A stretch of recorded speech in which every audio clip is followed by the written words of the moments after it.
हैं और supreme court से उच्चतम न्यायालय से फाइनली राहत मिली है और इसीलिए मैं हमेशा कहता हूं कि मुझे न्यायालय पे और न्याय पे हमेशा पूरा भरोसा है। इस वक्त की सबसे बड़ी खबर आ रही है इंदौर से। धारा 307 हट चुकी है इंदौर के नेता अक्षय कांति बम और पिता कांतिलाल बम के ऊपर से। इन दोनों को सुप्रीम कोर्ट से बड़ी राहत मिली है। कोर्ट ने धारा 307 को 149 हटाने का आदेश दिया है और 17 साल बाद 307 जोड़ना गैर कानूनी बताया है। मामला 2007 का है। एफआईआर में 307 का जिक्र नहीं था।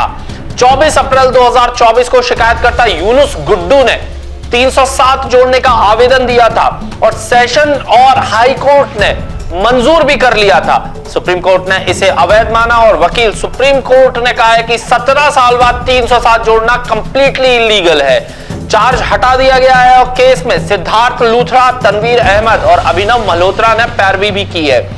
2.5 घंटे चली इस बहस में अक्षय बम को 2024 में कांग्रेस से नामांकन वापस लेकर भाजपा में शामिल हुए थे। इस फैसले से अक्षय बम और उनके पिता आरोप मुक्त हो गए हैं और सुप्रीम कोर्ट से उच्चतम न्यायालय से फाइनली राहत मिली है और इसीलिए मैं हमेशा कहता हूं कि मुझे न्यायालय पे और न्याय पे हमेशा पूरा भरोसा है। और जिस तरह से आज सिद्धार्थ लूथरा जी जो हमारे सीनियर एडवोकेट थे, तनवीर अहमद जी जो थे और जो पूरा केस कोऑर्डिनेट कर रहे थे और आज आर्ग्यूमेंट करा हमारे अभिनव मल्होत्रा जी ने, तो बहुत सही रहा। करीब 2.5 घंटे का आर्ग्यूमेंट और बहस चली। पहले 1-1.5 घंटा आर्ग्यूमेंट हुआ, फिर लंच हुआ, उसके बाद फिर आर्ग्यूमेंट हुए। पूरा ऑर्डर वहीं पे डिक्टेट कराया गया और उच्चतम न्यायालय ने पूरा माना है कि कहीं पे भी 307 का कोई संज्ञान नहीं लिया जा सकता था और नहीं लगनी चाहिए थी, उसका ये फायदा मिला था। सर, इस बीच में आपने जो 307 लगी थी, कुछ चीज़ें फेस करी तो कैसे वो एक प्रक्रिया थी जिससे निकलना था। एक आदमी का समय होता है जो उसको फेस करना होता है, तो 2 साल 3 दिन फेस करा, आज बाहर आ गए।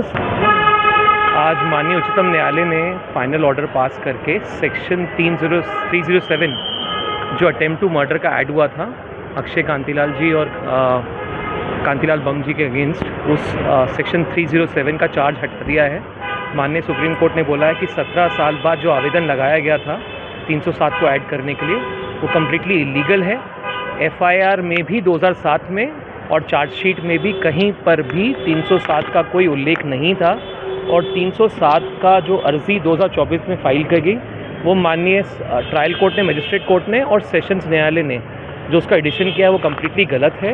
2 साल की कानूनी लड़ाई आखिरकार खत्म हुई है। ऐसी ताजा तरीन खबरों के लिए जुड़े रहे राजीव टाइम्स के साथ।